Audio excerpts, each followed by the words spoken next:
আপনারা যারা অন্নপূর্ণা যোজনায় বা অন্নপূর্ণা ভাণ্ডার প্রকল্পে অনলাইন এবং অফলাইনে আবেদন করেছেন, তারা যদি এই মুহূর্তে নিজেদের স্ট্যাটাস চেক করেন তাহলে দেখতে পাবেন প্রায় 5 থেকে 6 রকমের আলাদা আলাদা স্ট্যাটাস দেখাচ্ছে।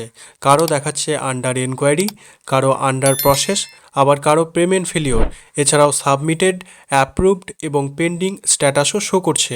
আজকের ভিডিওতে আমরা বিস্তারিত আলোচনা করব কি স্ট্যাটাস শো করলে আপনি নিশ্চিন্তে টাকা পাবেন, এই সমস্ত স্ট্যাটাসের আসল মানে কি, এবং আপনার স্ট্যাটাসে যদি কোনো সমস্যা দেখায় তাহলে টাকা পাওয়ার জন্য আপনাকে ঠিক কি পদক্ষেপ নিতে হবে।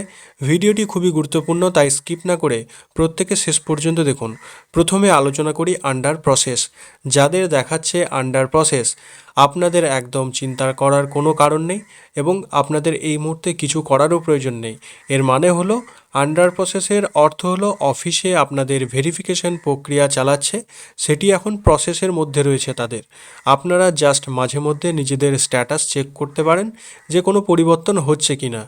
এবার আসি পেমেন্ট ফেলিওর দেখাচ্ছে যাদের, এটি মূলত ব্যাংকিং সমস্যার কারণে হয়, যেমন আপনার ডিবিটি লিঙ্ক অ্যাক্টিভ না থাকা, আধার কার্ডের সাথে ব্যাংক অ্যাকাউন্টের নামের বানান ভুল, অর্থাৎ আধার কার্ডে যে নাম আছে এবং ব্যাংক অ্যাকাউন্টে যে নাম আছে দুটি নামের বানানের মধ্যে কোথাও ভুল রয়েছে, অথবা ডেট অফ বার্থ আপনার জন্ম তারিখ মিসম্যাচ হচ্ছে, অথবা আপনার কেওয়াইসি না থাকা।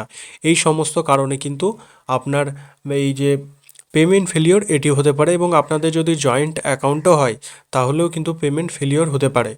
আপনারা অবিলম্বে আপনার ব্যাংক অ্যাকাউন্টে যোগাযোগ করুন এবং এই সমস্যাগুলো দ্রুত ঠিক করে নিন। যাদের সাবমিট দেখাচ্ছে, আপনার ফর্ম জমা পড়েছে কিন্তু কাজ এখনও শুরু হয়নি।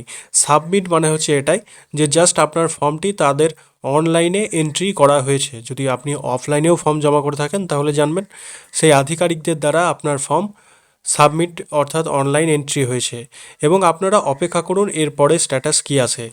আর যাদের অ্যাপ্রুভ দেখাচ্ছে, আপনাদের অভিনন্দন।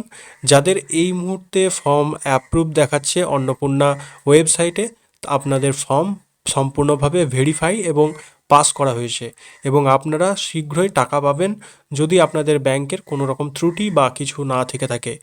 তাই অ্যাপ্রুভ যাদের হয়েছে তাদের কোনো চিন্তার কোনো কারণ নেই।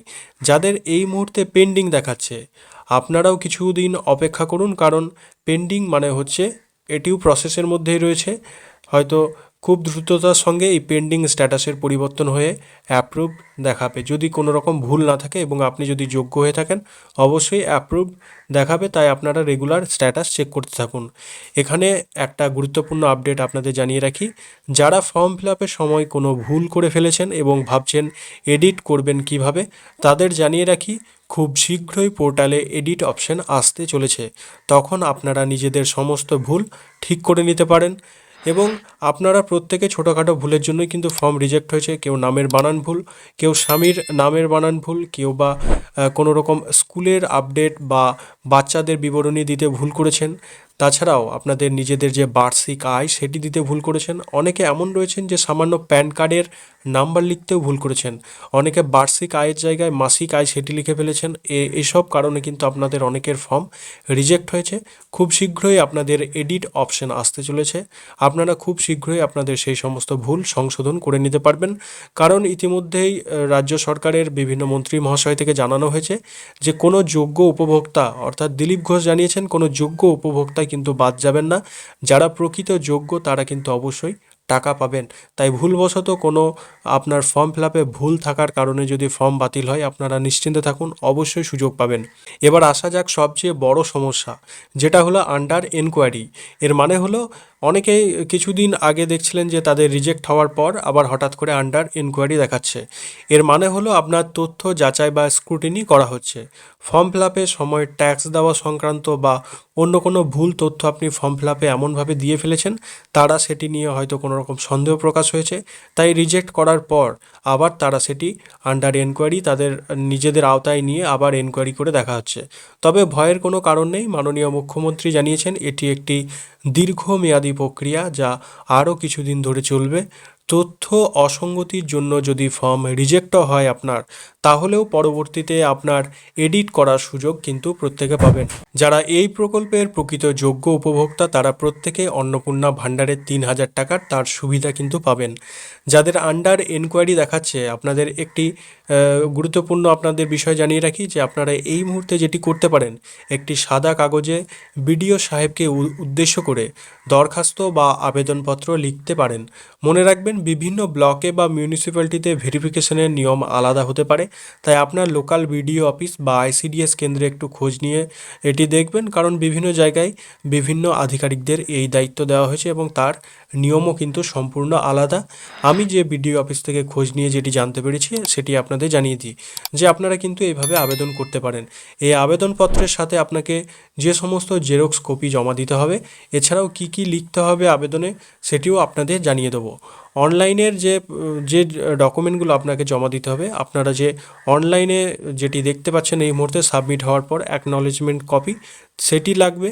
আধার কার্ডের জেরক্স, ভোটার আইডি কার্ডের জেরক্স, খাদ্য সুরক্ষা অর্থাৎ রেশন কার্ডের জেরক্স। প্রতিটি জেরক্স কপির নিচে নিজের সই বা টিপসই করবেন এবং আপনার আধার ও ব্যাংকের সাথে লিঙ্ক থাকা মোবাইল নম্বরটি অবশ্যই লিখে দেবেন।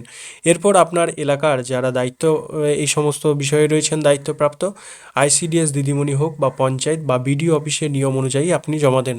এখন আপনারা স্ক্রিনে দেখে নিন যে সাদা কাগজে দরখাস্ত বা আবেদনপত্রটি কিভাবে লিখবেন। আপনারা কলম দিয়ে হুবহু এইভাবেই লিখবেন। উপরে লিখবেন যে টু দ্য ভিডিও, আপনার ব্লকের নাম এবং জেলার নাম লিখবেন। বিষয়ে লিখবেন যে পশ্চিমবঙ্গ সরকারের অন্নপূর্ণা ভাণ্ডার অনুমোদন করার আবেদনপত্র।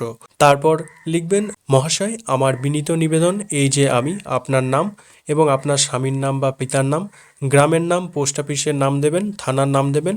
তারপর লিখবেন যে এর বাসিন্দা আমি অন্নপূর্ণা ভাণ্ডারের জন্য আবেদন করেছিলাম, যার আবেদন নম্বর হলো আপনার অনলাইনে অ্যাপ্লিকেশন আইডিটা লিখে দেবেন। আমি এই প্রকল্পের যোগ্য উপভোক্তা হওয়া সত্ত্বেও আমার স্ট্যাটাসটি অর্থাৎ এই মুহূর্তে এনকোয়ারি বা রিজেক্ট দেখাচ্ছে, দীর্ঘদিন থেকে এই সমস্যায় আছি। অতএব মহাশয়ের কাছে আবেদন যাতে আমার ফর্মটি গ্রহণ করে এই প্রকল্পের সুবিধা দেওয়া হয়। সেই আবেদনের নিচে বাঁ দিকে তারিখ ও আপনার স্থান দেবেন, অর্থাৎ আপনি কোন এলাকার বাসিন্দা। ডান দিকে নিজের একটা সই করবেন, তার নিচে মোবাইল নাম্বার লিখে দেবেন এবং দরখাস্তের একদম নিচের অংশে অ্যাপ্লিক্যান্ট নেম, অ্যাপ্লিকেশন আইডি এবং ডেট লিখে একটি রিসিভ সেকশন বানিয়ে রাখবেন একদম নিচের পোর্শনে, যাতে সেটি আপনাকে কেটে দেওয়া যায়। তো ফর্মটি যখন আইসিডিএস দিদিমণি বা পঞ্চায়েতে বা ওই নির্দিষ্ট আধিকারিকরা যেখানে দায়িত্ব রয়েছেন তাদের দেবেন এবং তারা ওই নিচের অংশটি কেটে সই করে আপনাকে রিসিভ কপি হিসাবে ফেরত দেবেন, যাতে আপনার কাছে কোনো প্রুফ থাকে। তো এই ছিল অন্নপূর্ণা ভাণ্ডারের স্ট্যাটাস সংক্রান্ত সমস্যার সমাধান। সাদা কাগজে দরখাস্ত লিখে আপনার নির্দিষ্ট জায়গায় দ্রুত যোগাযোগ করুন। ভিডিওটি ভালো লাগলে অবশ্যই একটি লাইক করবেন, বন্ধুদের সাথে শেয়ার করবেন আর চ্যানেলটিকে সাবস্ক্রাইব করতে ভুলবেন না। দেখা হচ্ছে পরবর্তী কোনো গুরুত্বপূর্ণ ভিডিওতে। ধন্যবাদ।